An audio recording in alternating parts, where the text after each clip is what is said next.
Hello, welcome to Rectory Ramblings for Holy Saturday. Yep, the special Holy Saturday edition.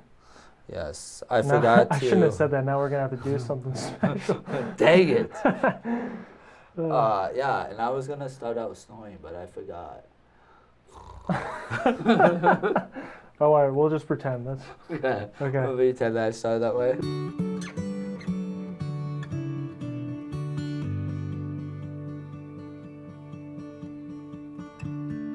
So my point was going to be that Jesus slept on the second day, on Saturday. In some ways, on the seventh day, when you think of creation, after he created in 6 days, he rested on the seventh day. And that was not obviously for God. God didn't need to rest on the seventh day, but that was a pattern for us, for our life, that we do need to take time, once a week to slow down, to recharge, to refocus on the things that really do matter. And we think of Jesus, that he died on the cross on Good Friday, and then Holy Saturday, he spent the whole day in the Holy Sepulchre, in the tomb. And we think too, like even Jonah rested, he was in the belly of the whale on the second day, so he was in the belly of the whale for 3 days. The first day he entered, the last day he got out, but the second day he was in the belly of the whale, for the whole day, the second day. When we do 3-day silent retreats, you enter in the first day, so it's not a full day, and then the last day, you're done usually about noon or so. And so even though we call it a 3-day silent retreat, it's not like you're silent for 24 times 3, whatever that is, 72 hours. Close enough. Okay. So you're not silent that whole time, or you're not in the retreat for the full 3 full days. The first day you kind of begin, usually in the evening, usually by noon on the third day you're out. But that second day is where you're in the retreat, the whole day, the whole time. And Jesus, entered into the tomb on Good Friday, and he resurrects on Easter Sunday. But the Holy Saturday, he's in the tomb for the whole day.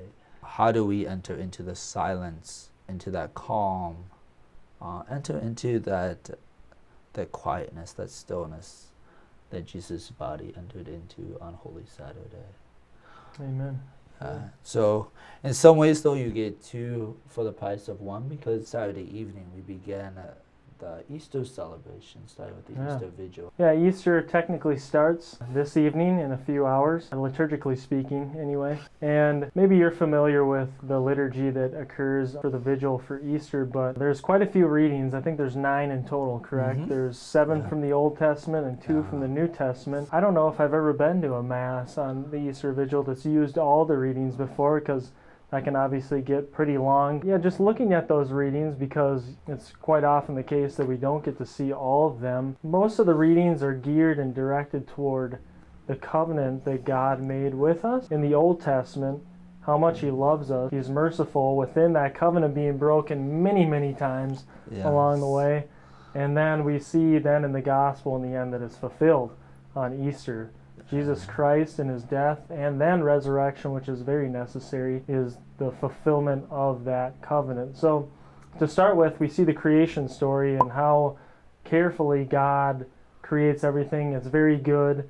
He loves creation, which includes us, and that's kind of where the story starts. Then we move into the narrative of Abraham, God asking Abraham to give up his son, like, how much do you love me? And then we see the Exodus, God leading his people safely through the Red Sea. And then we see a couple readings from Isaiah, Ezekiel, and both of those showing God's love and his being with his people, encouraging them to persevere, reminding them that he loves them, even though they're going through many hardships in those times. Many of those prophets that I mentioned were writing when the Israelites were kicked out, God's people were kicked out of their land, and things did not seem like they were going to go the right way. But God just reminding them, I have this special gift for you, it's coming. We get to rejoice tonight because we get to read that Jesus indeed redeems us in his resurrection, giving us hope that we too will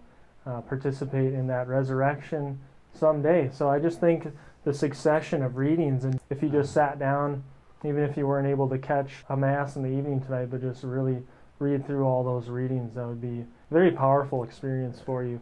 Yeah, the new Israel, especially the new Jerusalem, is found in Jesus and the church. That it is the church that invites all of God's people back together, back to unity. In the Old Testament, the Jews have been scattered, like you say, kicked out of their homeland and scattered up to the corners of the earth. But now God unites his people in the church, under Jesus Christ. So that's beautiful. So yeah, the fulfillment of many prophecies. What a great gift that we have in Jesus and his resurrection.